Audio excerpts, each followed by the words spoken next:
Good afternoon, ladies and gentlemen.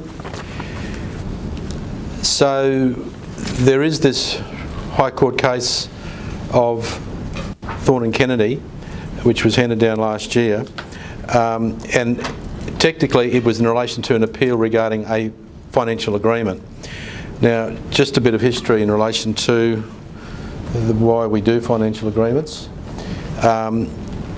It's really a common sense approach. In 2000, in relation to married couples, and 2009 in relation to de facto couples, the court took the sensible approach because there's a great backlog in relation to cases in the court, and has been for many years, and so they said it's sensible for people to work things out themselves in relation particularly to agreements that are post-nuptial, and that's normally at the end of a relationship. If you can't resolve it, it goes to court, and then you're subject to a court's decision. Whereas the sensible thing to do is to negotiate, do full and frank financial disclosure, and normally with that negotiation process you can come to an agreement. And in fact, if you do a financial agreement and do it properly, then that actually ousts the jurisdiction of the court under a section of the Family Law Act, being section 71. And then that resolves the matter, saves you going to court, and actually is far less expensive. Now, the case that I'm talking about deals with a prenuptial agreement. Now, that's a bit more topical because it's an agreement entered into prior to a relationship. In other words, there's normally a more wealthy party who wants to protect their assets, and therefore they say, well, if you want to marry me or be in a relationship, I need you to sign this agreement. Now, it's very important to note that a financial agreement is no more than a contract, and that's very important in relation to what Kieran said too about other contracts. It's the same principles apply as to a commercial contract, a will, contracts in relation to, for example, if there's farming families and who's going to get the property. And actually the principles that Steve spoke about in giving his paper are true here too. It's common sense, it's justice and equity. There are provisions in the Family Law Act that emphasise that it is a contract, and that the principles of equity, that's fairness, common sense, undue influence, duress, unconscionable conduct are relevant to, in particular, the Family Law Act. It just reinstates the general policy of all contracts. So there are certain provisions I've mentioned that relate to it. Even if the matter goes to court, if you can't reach an agreement or you can't do consent orders or a financial agreement, the overriding principle that the court must consider when it decides a contested case of property is what is just and equitable. Section 79(2), and that's the real difficulty in the courts because every judge has got their own opinion. So there are 6 judges there who hear cases. They'll hear exactly the same case, for example, same facts, same evidence.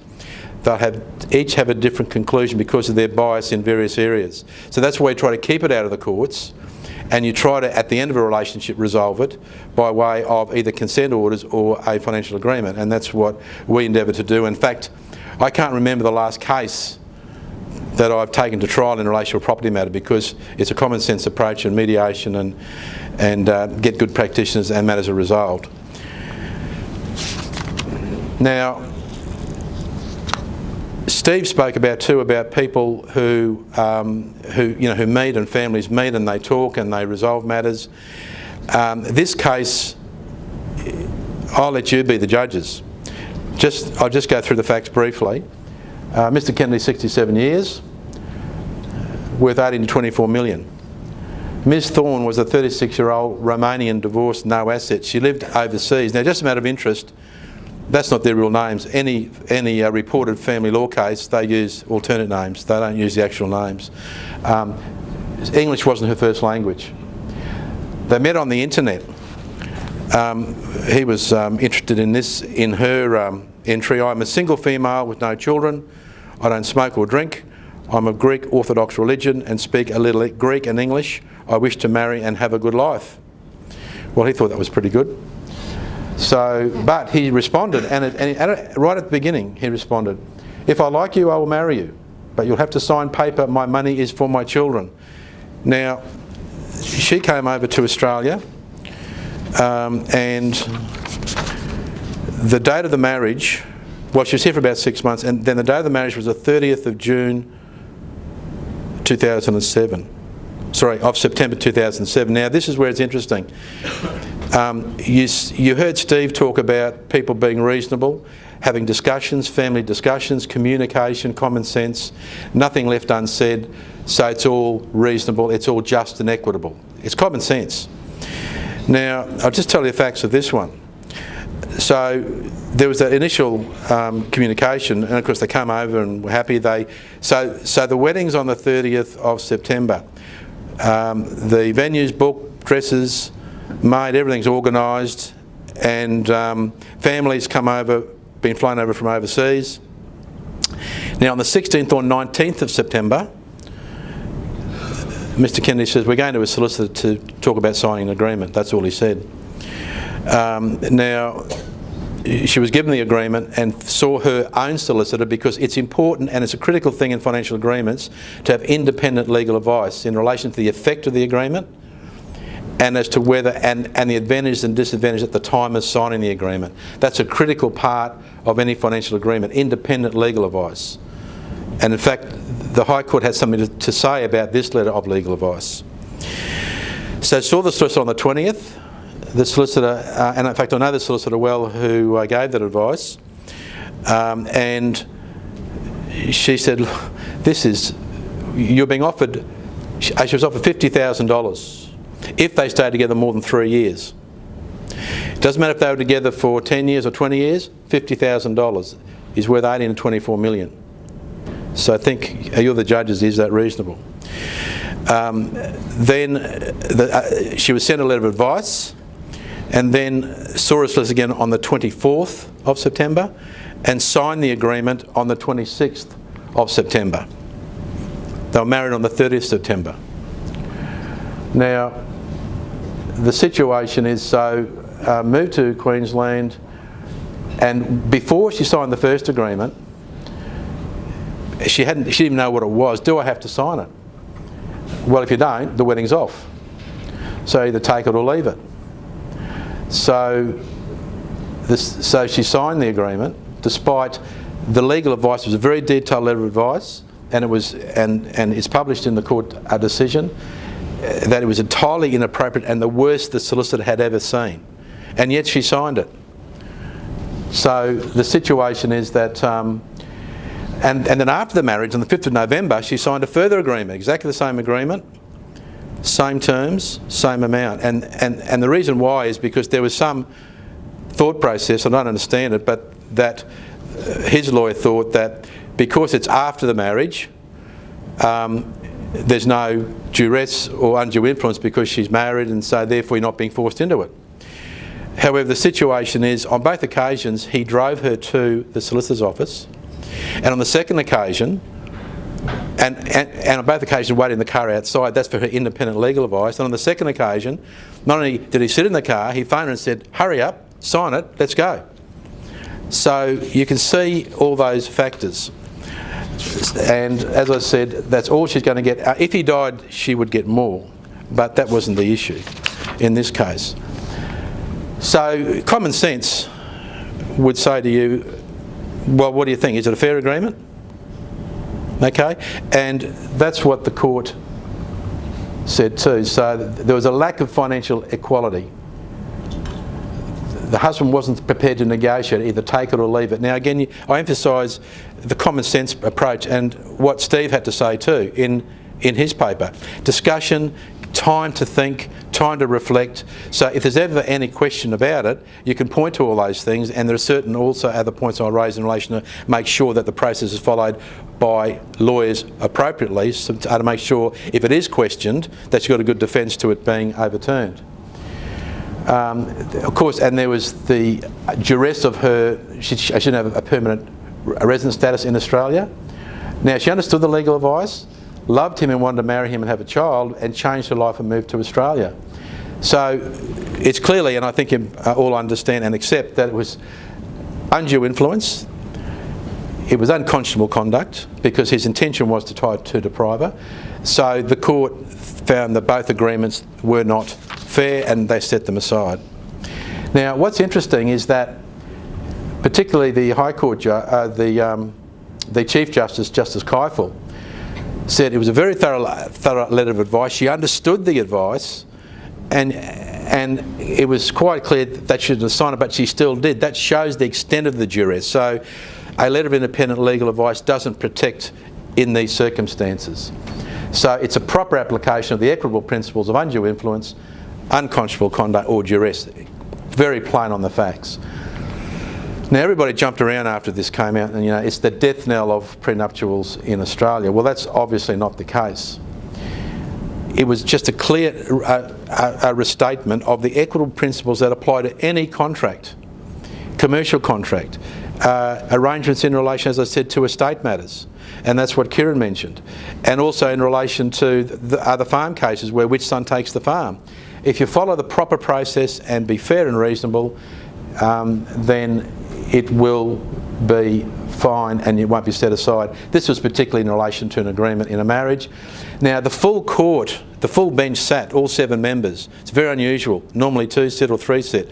They all realised the import of this decision, not only in relation to the Family Law Act, but in relation generally to contracts. And it's a very important decision for many areas of law. So, again, I deal with a lot of prenuptials and postnuptial agreements. I deal with prenuptials exactly the same as I do with postnuptial agreements. I follow exactly the same procedure. I make sure that there's a negotiation. I make sure that there's time for the other party to reflect and get proper legal advice. You've got to take account of the relative financial positions of the parties. And of course, you give independent legal advice, but proper time to consider that advice. Now, what's most important, when you do an agreement, a financial agreement at the end of a relationship, there's always, as if you go to court, full and frank financial disclosure, okay? And involving experts, always accountants, investment advisors, etc. I do that at the start. If I do a prenuptial, I follow exactly the same procedure. I make sure my client gives full financial disclosure, does all of these things, involves the experts, so I understand, the client understands, and the other side understands. So I was very happy with the decision because that's what we do at Merthyr Law. We do it very carefully. Again, but it's common sense. So all these people jumping around saying it's the death knell, well, it's not the case. In fact, it's a very positive decision and really reminds practitioners and other experts in relation to the proper way to deal with contracts. So an agreement properly negotiated and drafted isn't threatened by this decision. It was an indecent attempt by an extremely wealthy man to disentitle his wife to any proper claim. And I've mentioned about, for example, an elderly parent, one of the siblings, say there's 2 brothers and one brings the elderly mother along to the solicitors to try to change the will. That's where you think about these principles. Or, as I said, about the farm cases. Now, also be reasonable. Now, I'm always advising clients to be reasonable because I know what might happen if they don't be reasonable. If you've got 18 to 24 million, why offer 50,000? I mean, that's just ridiculous. I had a matter recently where the client was worth considerably more than that, but I gave him a particular advice about what I thought after a period of time that they'd been together that she should get, and he took that advice, and I don't think that there'll be a problem. But what's most important with a prenuptial is make it subject to review. Now, Steve mentioned that in his paper as well. I always have prenuptials made either subject to review, or they actually terminate after 5 years, or they have to be reviewed. Always review it, because particularly the idea of a prenuptial agreement is that people don't fully trust each other, want to protect their assets. That's normal. It is a family law matter, and you have to take into account the philosophy and the psychology of the client. and the other party. So you don't want to give anything away really, and I understand that, but you've got to be reasonable, take into account the principles. So you give a certain amount, but you review it after 5 years, so there's more time to reflect on your relationship. It gets better, gets closer. There's more contribution by the other party who is at a financial disadvantage in relation to building up a business. And so you review it and then you give he or she more. It's just common sense again. So that's the way we do it at Merthyr Law, and that's the way it should be done. So in the scheme of things, if Mr Kennett had been more generous, the case wouldn't have actually happened. Thank you. Any questions? Just one there, you're saying like review it every 5 or after a period of Yes. 5 years or thereabouts, and if the relationship was, you know, continuing and going, well, maybe we offer a more. Sure. What if it's the reverse? What's the reverse? Well, the reverse is the relationship's not going very well.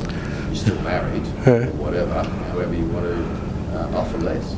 Well, we also build into financial agreements a termination provision. So if it's not going well, you can terminate the relationship quite easily, and there's provisions under the Family Law Act and built into the agreement to do a separation agreement. Only one party needs to separate. So you give a separation agreement and then the relationship is over and the current provision of the agreement kicks into effect. Right, so that's Yes. the stays. Yes. That's the initial. Exactly right. That's the initial position. But I always have that in those type of agreements. Okay? Because it can happen. Oh, well, it does all the time. I'm just mentioning one set of circumstances, but we build in all the relevant. But that's a good question. Thank you. Another question. Peter, why would it be considered undue influence because he drove her to her lawyer's appointment? She might not have been able to drive. Secondly, why is it that when he said hurry up, he might have wanted to go to the toilet? I mean, why is that relevant? Good questions. You have to look at it in its totality, the totality of the conduct, the fact of her, not only that, but the bigger questions of everything had been planned for the wedding. So she's really a captive audience, isn't she? And she wanted to marry him, and obviously he's a wealthy man. So, but also came over, changed country and came over here, family were over here. So it's a totality of all the factors. But it was clear that what's important too is before, she only knew literally a week before that she had to sign something. So it was all rushed, okay? Why is it unreasonable to say to somebody, unless you sign this financial agreement, I'm not going to marry you, because that's why you're getting the agreement, right? Well, absolutely, and that's what the other side of the argument says. It's just the fact that it is a factor amongst many other factors, and the court found that it was inappropriate on the totality of all the factors, not just those two. All the way over from the other side of the world, and then in the circumstances of then, you know, there's the wedding, the family's there, gave her no real prospect of an alternative of going home, not even money to the end there, and she's kind of stuck. I know, but she's coming to a better lifestyle. That's why she's coming. It's not It's as if not she's so good going. that they break up It's not straight away as if and she's she's left going in to live in a Australia. slum in India and saying, "Oh, she's travelled from all Sydney, Australia, to live in a slum in India." Oh yes, and that's a strong argument for the other side of the argument. It's a good argument too. So, you know, whenever I try to encourage my wife, maybe we should get dressed a little bit quicker. But I don't have too much influence on that, so maybe it's more successful. But that's a good question, and that's the question that the opponents of the decision say. But generally speaking, it's a fair decision. Well, it's the High Court. We're bound by that decision. And he made the comment prior to her coming Yep. that you'll need to sign something because all my money is for my kids. Is that Yep. right? That was the initial exchange, Yeah. but then nothing more was said about it until literally a week out from the wedding. When everything's done, parents are coming over, then suddenly you have to come and sign this agreement. And it wasn't just a little piece of paper, it was a 24, 25 page document with huge attachments in relation to all the assets. And a person who has no education, effectively English isn't their first language, how can they possibly understand that? Get an interpreter. Well, in fact, she was allowed to use an interpreter in the court case, even though she understood English reasonably well. But again, her mind was in relation to, there's a wedding, I'm getting married, I'll sign it. regardless. Okay, so that's basis of the decision. But that's a good question. She'd also really been focused on making sure that there was a house and kids could be provided for. Didn't even contemplate her mind, didn't even come into her mind that they'd split up. So that was the mindset of the court found that she had. And the fact of the matter is, if he died, she would have got a far better entitlement. But she actually brought the application to set aside the agreement, and she actually, in her application, sought 1.3 million approximately, which, if I was negotiating at the start, I would have maybe said, give her 400 to 500, but make it a bit longer that you're together, and again that would have stood up. But the situation is, when the matter came to court, in the first instance, it went. There was a hearing before Judge DMAC in the Federal Circuit Court here in Brisbane. She set it aside. It went on appeal to the full court, who reversed the decision, then a special leave to the High Court, who made this decision. After cross-examination, the matter was adjourned for evaluations, and Mr. Kennedy died. So then his estate was joined, and so I'm not sure if the matter's been finalised yet in the lower courts, but that's the decision we've got. And as I said, that's a very good point you make. But again, in the totality of the legal concepts, it was deemed to be unfair. Well, I would summarise it like this. She got rich by marrying a rich man. Is that fair and equitable? Well, that's she was obviously a smart girl. That's right. But again, it's the statement of principle that was important, and it relates generally to undue influence in all transactions, and it has very important relevance, particularly in relation to elderly people and elder abuse and those type of issues. So there might be questions on this case, but the general statement of principle by our highest court, by all the members, is a very important statement of principle to guide lawyers in relation to very difficult matters in estates, etc., and family law.